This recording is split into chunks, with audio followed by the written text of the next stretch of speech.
ಈ ನಂಬರ್ ನಿಮ್ಮ ಜೀವನವನ್ನೇ ಬದಲಾಯಿಸುತ್ತೆ ಅಂದರೆ ನೀವು ನಂಬ್ತೀರಾ? ನಂಬಲೇಬೇಕು. ಹಾಗಾದರೆ ಯಾವುದು ಆ number? Welcome to Med Mind. I am doctor Srilatha.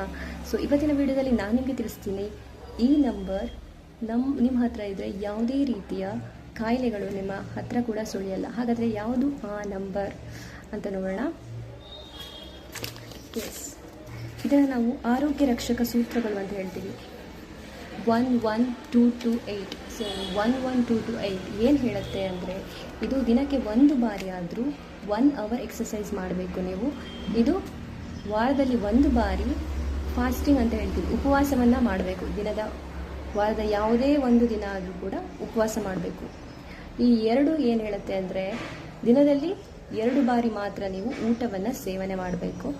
ಇನ್ನೊಂದು 2 ಏನು ಹೇಳುತ್ತೆ, ದಿನಕ್ಕೆ 2 ಬಾರಿ ಮೆಡಿಟೇಷನ್ ಅಥವಾ ಪ್ರೇಯರ್, ಯಾವುದು ನಿಮ್ಮ ಚಾಯ್ಸ್ ಆಗಿರುತ್ತೆ, ಮಾಡ್ಬೋದು, ಮಾಡಲೇಬೇಕು. ಆ್ಯಂಡ್ ದಿಸ್ ಇಸ್ ಲಾಸ್ಟ್ 8 ಏನು ಹೇಳುತ್ತೆ, 8 ಗ್ಲಾಸ್ ಕೇವಲ ನೀರನ್ನು ಕುಡಿಬೇಕು.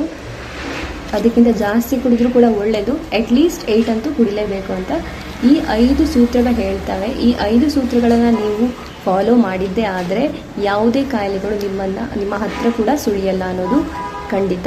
ಇದನ್ನು ಇಂಟ್ರೊಡ್ಯೂಸ್ ಮಾಡಿದ್ದು ಡಾಕ್ಟರ್ ಬಿ ವೆಂಕಟರಾವ್ ಅಂತ, famous naturopathy physician. So follow ಮಾಡಿ. ಸೊ ಏನು ರಿಸಲ್ಟ್ ಸಿಗುತ್ತೆ ಅನ್ನೋದನ್ನು ನೀವು ಫಾಲೋ ಮಾಡಿ, ಈ ರೂಲ್ಸ್ನ ನೀವು ಫಾಲೋ ಮಾಡಿದ್ರೆ ಅಷ್ಟೇ ನಿಮಗೆ ಗೊತ್ತಾಗುತ್ತೆ. So follow and get healthy.